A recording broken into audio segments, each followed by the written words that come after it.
Micin itu apa sih? Yang kalau kita ke dapur itu ada yang kayak kristal ya. Putih keperakan apa ya? Kayak kempling-kempling lah pokoknya ya. Putih-putih kristal itu.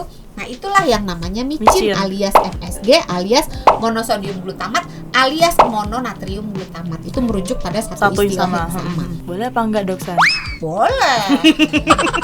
Harus dapat klarifikasi dulu kayaknya.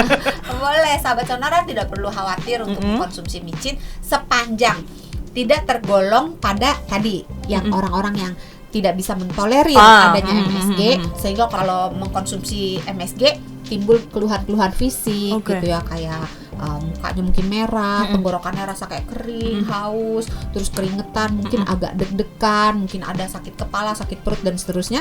Ya kalau memang ada keluhan fisik ya stop atau dikurangi.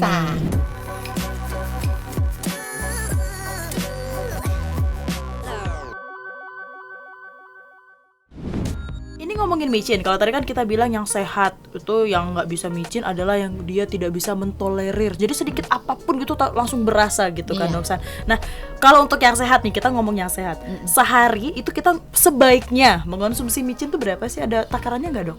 Sebenarnya kalau takaran langsung sih saya belum pernah baca. Tapi kalau untuk natriumnya itu 2000 mg per hari. 2000 mg itu seberapa sih, Doksan? Daftar isinya itu tiap merek kan beda-beda kandungan sodiumnya, kandungan natriumnya kan biasanya ada tuh di isinya sodium berapa atau natrium berapa, tinggal dilihat dalam 1 sendok misalnya sekian, ya berarti nggak boleh ngelebihin, ngitung sendiri karena tiap merek beda-beda. Tapi sebagai batasan kasar ya, kalau garam kan natrium klorida itu kalau panduannya di negara kita tercinta ini 1 sendok teh. Wah, 2000 mg diterjemahkan menjadi 1 sendok teh. Untuk garam. Garam. Wow. Masalahnya garam itu dengan micin itu kandungan natriumnya micin lebih rendah 1/3.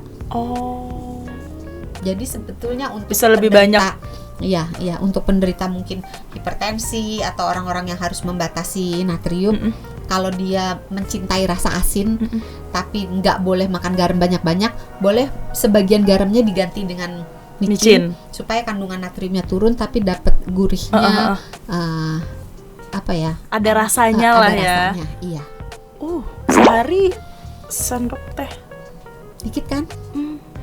Makanan sesa kayaknya lebih dari 1 sendok teh deh untuk garamnya ya, tapi orang makan aja suka ditaburin garam iya, gitu kan. Akhir bulan anak kos-kosan nasi garam. Semuanya putih kan, kerupuk putih, nasi putih, garam putih, air putih. Semuanya putih. Dari dulu ke dulu pembahasannya anak kos melulu. Doksan, ngomongin micin pasti kalau yang terlintas adalah micin berarti semuanya negatif. Efeknya negatif semua nih. Ada nggak sih micin sebenarnya efek positifnya untuk badan kita, Doksan? Itu sebetulnya hanya penambah makanannya, semacam dalam tanda kutip bumbu aja gitu. Jadi kalau ditanya efek positifnya, ya mungkin salah satu tadi kadar natriumnya yang relatif lebih rendah daripada garam dapur sehingga bisa lebih aman untuk penderita hipertensi. Salah duanya bisa membantu orang untuk menikmati makanan. Nah, ini tergantung nih.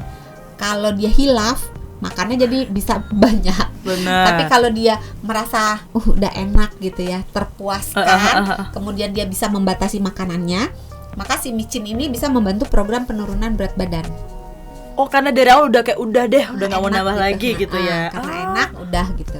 Tapi kan nggak semua orang kayak gitu ya, tergantung. Kalau saya sih enak nambah. Bukan berarti perlu bawa pulang. Bungkus. Makasih, Doksan. Oke, berarti efek positifnya bahkan bisa untuk penurunan berat badan ternyata ya, sahabat Sonora. Tapi terakhir. Karena enak. Bener sih. Terakhir, Doksan. Nggak lengkap rasanya kalau misalnya Doksan tidak berbagi tips makan micin.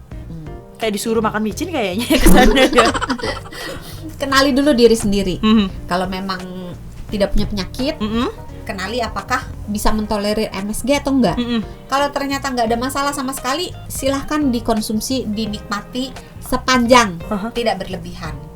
Kemudian untuk melawan efek negatif dari natrium, perang-perangan nih ceritanya nih. Nah, ada si baik ada si jahat. Nah, itu kita harus meningkatkan asupan kalium. Karena kalium sama natrium itu Apa? Musuhan. Musuhan. Bukan musuhan, maksudnya untuk mengurangi sedikit ya efek buruk dari meningkatnya natrium. Kalium bisa membantu. Oke. Kalium ada di dalam sayur-sayuran dan buah-buahan.